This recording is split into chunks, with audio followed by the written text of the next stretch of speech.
Hello guys, నా పేరు మైత్రి బాగట. My channel ప్రకారం మన ఛానల్ సబ్స్క్రైబ్ చేసుకోకపోతే ఇప్పుడే సబ్స్క్రైబ్ చేసుకోండి. పక్కనే ఉన్న బెల్ ఐకాన్ లెగ్ ఆన్లో పెట్టుకోండి. నా ఫర్దర్స్ మిస్ అవ్వకుండా చూడొచ్చు. చాలా మంది చూస్తున్నారు కానీ సబ్స్క్రైబ్ చేసుకోవట్లే. So please try to subscribe and click the bell icon also. Naveen Ram Singh ఆయన ఒక instagrammer, influencer, social media person అనమాట. సో ఈయన గురించి బేసిక్గా ప్రజెంట్ ఒక చిన్న కాంట్రవర్సీ, ఒక చిన్న ఇష్యూ లాంటిది ఒకటి నడుస్తుంది. సో ఆయన బేసిక్గా ఒక స్కామ్ లాగా చేస్తున్నాడని చెప్పి, సో అమౌంట్ బేసిక్గా అంటే ఆల్రెడీ ఒక ఫండ్ రైజింగ్లో పెట్టిన ఒక అమౌంట్ని మళ్ళీ ఎందుకు మార్చాడని, తర్వాత అతనికి ఆ థార్ ఎక్కడది, లేదంటే అంటే మిగతా డబ్బంతా కూడా ఎక్కడది, అండ్ ఒకసారి ఒక అమౌంట్ అని ఇంకోసారి ఇంకొక అమౌంట్ అని ఎందుకు చెప్తున్నారు, ఇట్లాంటి కొన్ని ఇష్యూస్ అయితే ఉన్నాయన్నమాట అతని చుట్టూ. సో ఒకసారి ఆ ఇష్యూ ఏంటనేది కొంచెం డీటెయిల్గా అర్థం చేసుకునే ప్రయత్నం అయితే చేద్దాం. సో ఫస్ట్ థింగ్ ఏంటంటే, ఈ నవీన్ రామ్ సింగ్ అన్న వ్యక్తి చాలా రకాల హెల్ప్ఫుల్ యాక్టివిటీస్ అయితే చేస్తుంటారు. ఈవెన్ చాలా చాలా విషయాల్లో, రోడ్ల పరంగా కావచ్చు, లేదంటే పిల్లల విషయంలో కావచ్చు, చాలా విషయాల్లో ఆయన హెల్ప్ఫుల్ యాక్టివిటీస్ అయితే చేస్తుంటారు. సో దానికోసం కొన్నిసార్లు అవసరమైతే తన సొంత డబ్బులు కూడా ఖర్చు పెడుతుంటారు. అవసరమైనట్టయితే ఫండ్ రైజింగ్ లాంటివి చేసి వాటి త్రూ కూడా డబ్బులు అయితే ఖర్చు పెడుతుంటారు. అయితే ఈయన బేసిక్గా రీసెంట్గా లిటిల్ కృష్ణ అనే ఒక అబ్బాయి గురించి, విజయనగరంకి చెందిన ఒక అబ్బాయి గురించి సో ఒక ఫండ్ రైజింగ్ అయితే మొదలుపెట్టారు. సో ఆ ఫండ్ రైజింగ్ బేసిక్గా 9.5 crores అయితే మొదలుపెట్టారు. అంటే అరౌండ్ ఒక 10 crores వరకు కనుక కలెక్ట్ అయినట్టయితే ఇంకా ఆ అబ్బాయికి ట్రీట్మెంట్ అనేది చేసేయచ్చు, ఆపరేషన్ అనేది అయిపోతుంది. ఈ SMA type 2 డిసీజ్ ఏదైతే ఉందో అది చాలా అంటే చాలా ప్రాబ్లమేటిక్ డిసీజ్ అది. అండ్ ఆ డిసీజ్ ఏదో ఈ మధ్య సోషల్ మీడియా వచ్చిన తర్వాత ఈ 16 కోట్ల రూపాయల ఇంజెక్షన్ అనే దాని గురించి ఈ క్రౌడ్ ఫండింగ్స్ అవి చేయడం కొంతమంది అయినా, సో వాళ్ళ గురించి మాట్లాడడం, అలా మాట్లాడి ఆ అమౌంట్ అనేది డొనేట్ అయ్యి వాళ్ళు ఏదో ట్రీట్మెంట్ అనేది ఫినిష్ అయ్యి వాళ్ళ ఇంటికి రావడం ఇవన్నీ జరుగుతున్నాయి. కానీ ఇవి జరగక ముందు చాలామంది పిల్లలు దీని కారణంగా ప్రాణాలు కోల్పోయారు. అంటే ఈ మధ్య సోషల్ మీడియాలో ఇవి ఎక్కువ అయ్యేసరికి మనకి ఏంటిది ఇవన్నీ కూడా ఎక్కువ కనబడుతున్నాయన్న పాయింట్ చాలామందికి ఉండొచ్చు. కానీ లేదు, ఈ డిసీజ్ అంత రేర్ ఏం కాదు, చాలామందికి వస్తుంటుంది పిల్లలకి. కాకపోతే ఏంటంటే ఆ ఇంజెక్షన్ చాలా కాస్ట్ కదా. సో 16 కోట్ల రూపాయల ఇంజెక్షన్ అంటే ఎవరికి తెలియదు కాబట్టి ఆబ్వియస్లీ అప్పట్లో చాలామంది పిల్లలు చనిపోయారు. కాకపోతే ఇప్పుడు ఏంటంటే సోషల్ మీడియా టైంలో చాలామందిని కాపాడుకోగలుగుతున్నారు అనమాట. సో అది ఇక్కడ మెయిన్ ఎలిమెంట్. అయితే ఈ SMA type 2 డిసీజ్కి ఆ ఇంజెక్షన్కి 16 కోట్ల రూపాయలు ఖర్చు అవుతుంది. సో దాని గురించి గవర్నమెంట్నే ఒక జీవోని పాస్ చేయమనో, లేదంటే ఒక చట్టాన్ని తీసుకురమ్మనో, ఏదైనా ఒక స్కీమ్ తీసుకురమ్మనో, whatever it is people బేసిక్గా అడుగుతున్నారు. కానీ గవర్నమెంట్ సైడ్ నుంచి ఆలోచించినట్టయితే గవర్నమెంట్ కూడా ఈ 16 కోట్ల రూపాయల డబ్బు ఏదైతే ఉందో దాన్ని బేసిక్గా ఎన్నో పనులకు ఉపయోగించవచ్చు అని ఆలోచిస్తుంది. గవర్నమెంట్ సైడ్ నుంచి ఆలోచిస్తుంది. అంటే మనకు బేసిక్గా ఒక పిల్లాడి ప్రాణమా, లేదంటే ఏదో కొన్ని కొన్ని ప్రాంతాలకు రోడ్ల, లేదంటే ఒక ఒక 1000 పైన కుటుంబాలకో, లేదంటే 2000 పైన కుటుంబాలకో, లేదంటే అంటే ఏవో కొన్ని స్కీమ్స్ రూపంలో ఇచ్చే డబ్బా. సో ఇట్లాంటి కొన్ని క్వశ్చన్ మార్కులు వస్తే జనరల్గా లాజికల్గా గవర్నమెంట్ అయితే మటుకు కొంచెం ఆలోచిస్తుంది. కానీ ఒకవేళ ఇఫ్ ఇన్ కేసు ఇవి తక్కువ స్థాయిలోనే ఉంటాయి అన్నట్టయితే పర్లేదు. కానీ అలా కాకుండా ఏమవుతుందంటే చెప్తున్నాను కదా, ఎక్కువ అవుతున్నారు. సో బయటకు ఎక్కువ తెలుస్తోంది ఈ పిల్లల గురించి. సో అలా ఎక్కువ తెలియడం వల్ల వాళ్ళకి చాలా ఎక్కువ బర్డెన్ అవుతుందేమో అని వాళ్ళు ఆలోచించవచ్చు. ఎందుకంటే ఒక 100 మంది పిల్లలు కనుక ఈ డిసీజ్తో కనుక బాధపడుతున్నట్టయితే 1600 కోట్ల రూపాయలు ఖర్చు అవుతుంది ఆ 100 మంది పిల్లల కోసం. సో ఇది చాలా ప్రాబ్లమేటిక్ నెంబర్ గవర్నమెంట్కి. ఎందుకంటే ఆ డబ్బుతో వాళ్ళు ఒక చిన్న సైజు ప్రాజెక్ట్ కట్టచ్చు. ఇలాగే ఆలోచిస్తుంది గవర్నమెంట్. ఎందుకంటే వాళ్ళ వాదనలు వాళ్ళకు ఉంటాయి. ఎందుకంటే గవర్నమెంట్ దగ్గర కూడా ఎంత డబ్బు ఉంటుంది, వాళ్ళు కూడా ఎక్కడి నుంచి పట్టుకొస్తారు, ఎండ్ ఆఫ్ ది డే మనం కట్టే ట్యాక్సుల నుంచే కదా.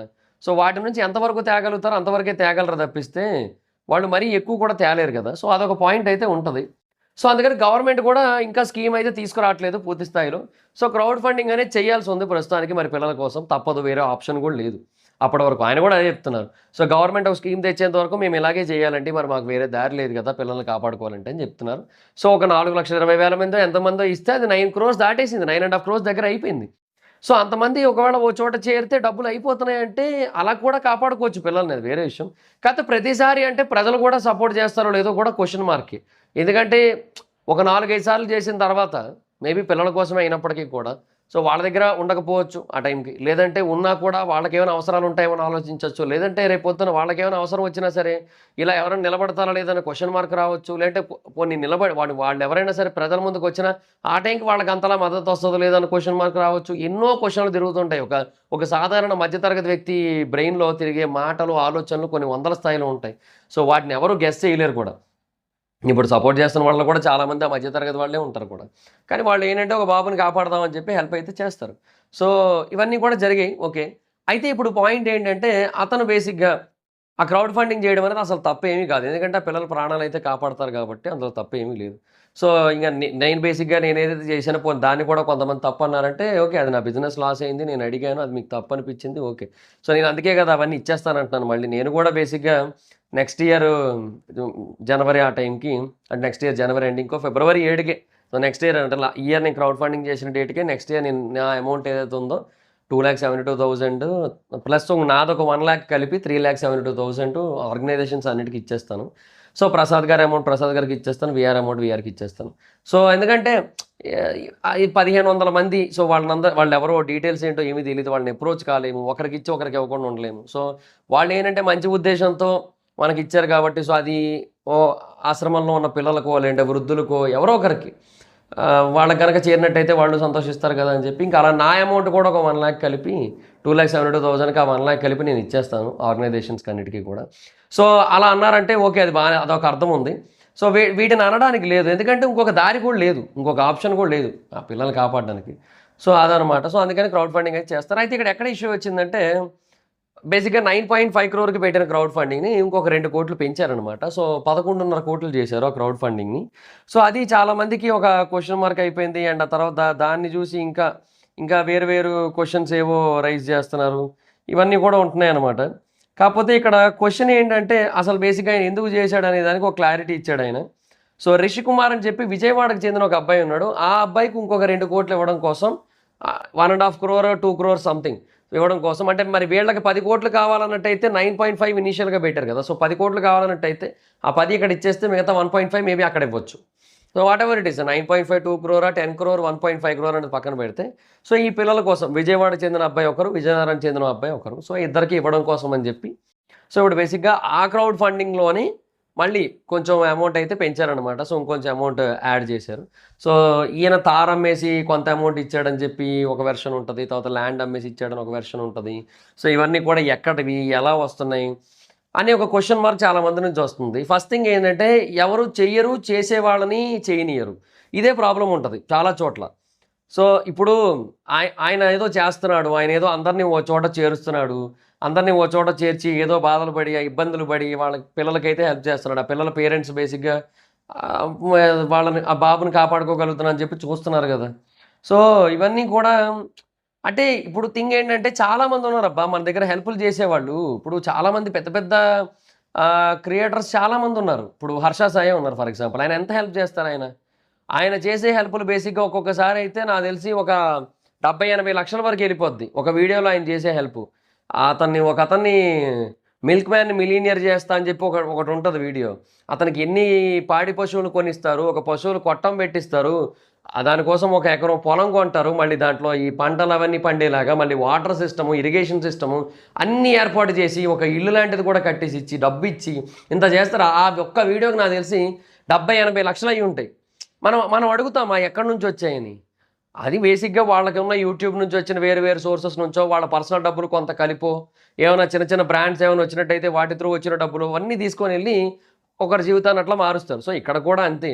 ఇక్కడ ఏంటంటే ఒక పిల్లాడి జీవితాన్ని కాపాడడం కోసం, ఒక పిల్లాడి జీవితాన్ని మార్చడం కోసం, ఆ తల్లిదండ్రుల జీవితాలు మార్చడం కోసం అలాగా ఏదో చేసి మొత్తం కష్టపడి వాళ్ళ డబ్బు కొంతేసో లేదంటే బయట నుంచి తీసుకొనొచ్చో ఏదో ఒకటి చేసి మొత్తానికి అలా ఇస్తుంటారు. సో, ఇప్పుడు బేసిక్‌గా ఇప్పుడు కూడా చెప్తుందేంటి? ఈ రిషి అన్న అబ్బాయి ఫ్యామిలీ మెంబర్స్ ఎవరైతే ఉన్నారో వాళ్ళు బేసిక్‌గా ఇంతకుముందు అవసరం అన్నప్పుడు వేరే వాళ్ళకి 25 లక్షల రూపాయలు ఇచ్చారంట. సో, మరిప్పుడు వాళ్ళ కష్టంలో ఉన్నారు, వాళ్ళ అవసరంలో ఉన్నారు కాబట్టి ఇంక వాళ్ళ కోసం అని చెప్పి చేస్తానని చెప్తున్నారు. ఎండ్ ఆఫ్ ది డే ఒకటైతే వాస్తవం అబ్బా!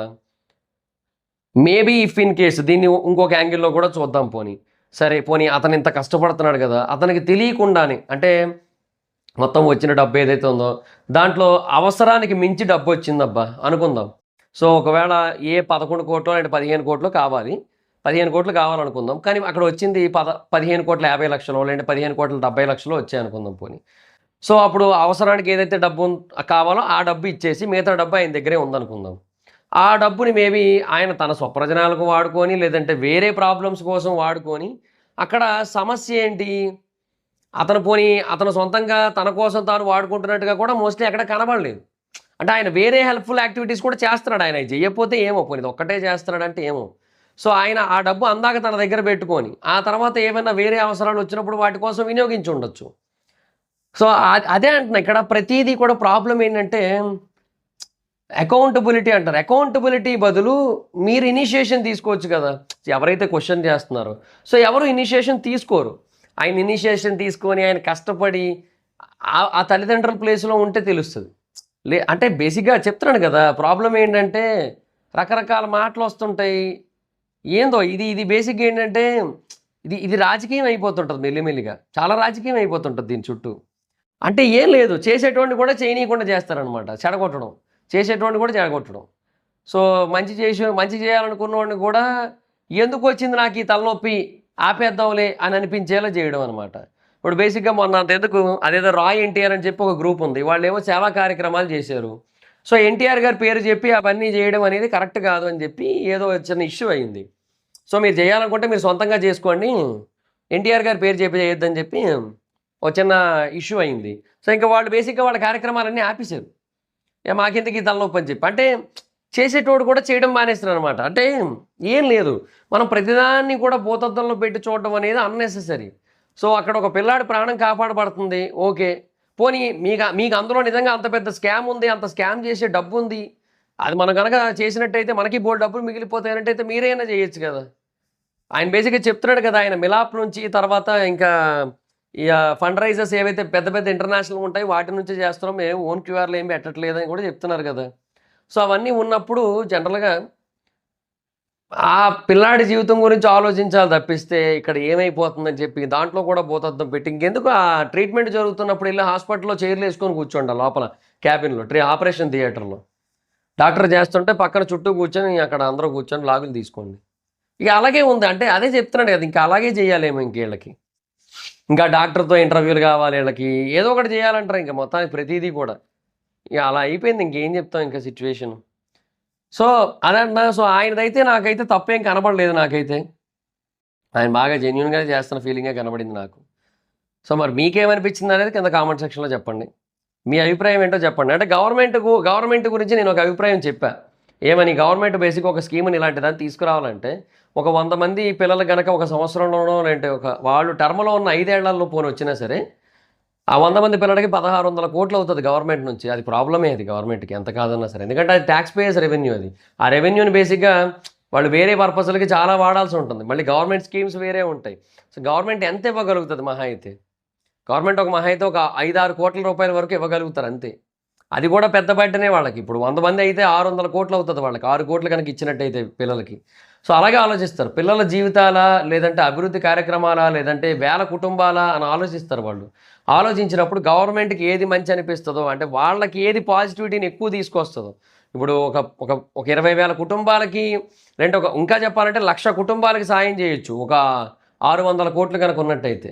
చాలా పెద్ద నెంబర్ అది 600 కోట్లు అనేది. సో 1,00,000 కుటుంబాలా? 100 మంది పిల్లలా? 100 కుటుంబాలా? అని ఆలోచిస్తారాళ్ళు. సో అట్లాగే ఉంటది. ఏమో చెప్పలేమబ్బా!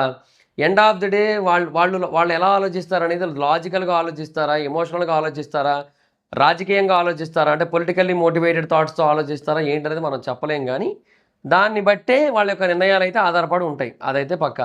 ఎంతైనా రాజకీయ నాయకులు ఏం చేయాలన్నా వాళ్ళకి ఎంతో కొంత ఉపయోగం అయితే ఉండాల్సి ఉంటది. అది లేకపోతే కష్టం. వాళ్ళకి మైలేజ్ ఇవ్వాలి. పాజిటివిటీ ఇవ్వాలి. అది ఉంటేనే జరుగుతది. లేదంటే లేదు. సో అందుకని ఆళ్ళకి తగ్గట్టు ఆళ్ళుంటారు.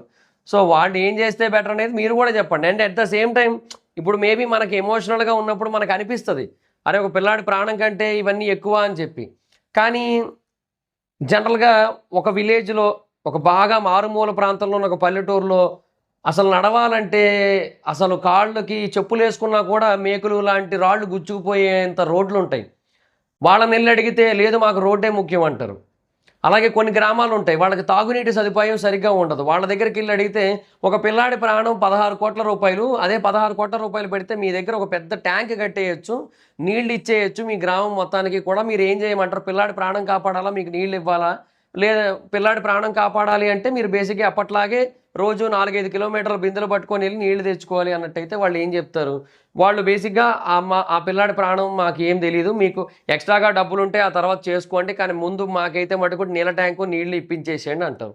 సో ఇది ప్రాబ్లమ్ ఏందంటే ఒక్కొక్కరి ఒక్కొక్కరి సఫరింగ్ వాళ్ళ సైడ్ నుంచి చూస్తేనే చాలా పెద్దగా కనబడతది. లేదంటే చిన్నగానే కనబడుతుంది. నేను అనేది అదనమాట. సో, వాళ్ళ అంటే ఇప్పుడు అదే నా రోడ్డు ప్రాబ్లమ్ అనేది ఒక పిల్లాడి ప్రాణం కంటే ఎక్కువ కాదనేది మనం ఇక్కడ కూర్చొని మాట్లాడితే మాట్లాడొచ్చు. కానీ ఆ ఊర్లో ఉన్నోడికి ఆ కష్టం తెలుసు. ఆ గ్రామంలో, ఆ పల్లెటూరులో ఉన్నోళ్ళకి. అలా అనమాట. సో, వాళ్ళనెళ్లి అడిగితే ఇలాగే ఉంటది. సో, గవర్నమెంట్ వాళ్ళ గురించి ఫస్ట్ ప్రిఫరెన్స్ ఇస్తది. ఎస్ఎంఏ టైప్ 2 డిసీజ్ అనేవి వెరీ రేర్. అదే చెప్తున్నా కదా! వెరీ రేర్ అయినా సరే ఈ మధ్య అవి ఎక్కువ కనబడుతున్నాయి. బికాజ్ అది తెలుస్తోంది. బయటికి తెలుస్తోంది సోషల్ మీడియాలో అంతే. అంతకు మించి ఇంకేయట్లేదు. సో, ఇలాంటి ఒక పరిస్థితి అయితే ఉంది కాబట్టి మనం ఏం చేయలేము. సో, గవర్నమెంట్ తీసుకున్న ఏ నిర్ణయం అయినా సరే మనం 100% యాక్సెప్ట్ చేయాల్సి ఉంటుంది తప్పిస్తే, మనం గవర్నమెంట్‌ని ఫోర్స్ చేయలేం ఈ విషయంలో మటుకు. బికాజ్ వాళ్ళకి ఆ డబ్బు చాలా హ్యూజ్ అండ్ ఆ హ్యూజ్ అమౌంట్‌ని వాళ్ళు వేరే చోట్ల చాలా ఎక్కువగా వాడొచ్చు. అదొకటి ఉంటది. ఎన్ని రోడ్లొస్తాయి? అయన్నీ ఆలోచిస్తారు ఆళ్ళు కూడా. సో, అది. మీ అభిప్రాయం ఏంటో చెప్పండి అందుకే. సో, ఈ బేసిస్ మీద ఆలోచించి చెప్పండి. So that's guys this the video. Video మీకు నచ్చితే లైక్ చేసి వీడియోని షేర్ చేయని ప్రకారం మన ఛానల్ సబ్స్క్రైబ్ చేసుకోకపోతే ఇప్పుడే సబ్స్క్రైబ్ చేసుకోండి. పక్కనే ఉన్న బెల్ ఐకాన్ క్లిక్ చేసి ఆల్‌లో పెట్టుకోండి. నా ఫర్దర్స్ మిస్ అవ్వకుండా చూడొచ్చు. చాలా మంది చూస్తారు కానీ సబ్స్క్రైబ్ చేసుకోవట్లా. So please try to subscribe click the bell icon also. Instagram ID జార్స్ మీద అక్కడ వచ్చి ఫాలో అవ్వచ్చు. Thank you so much. Bye. మనం మీట్ నెక్స్ట్ వీడియో. బాయ్.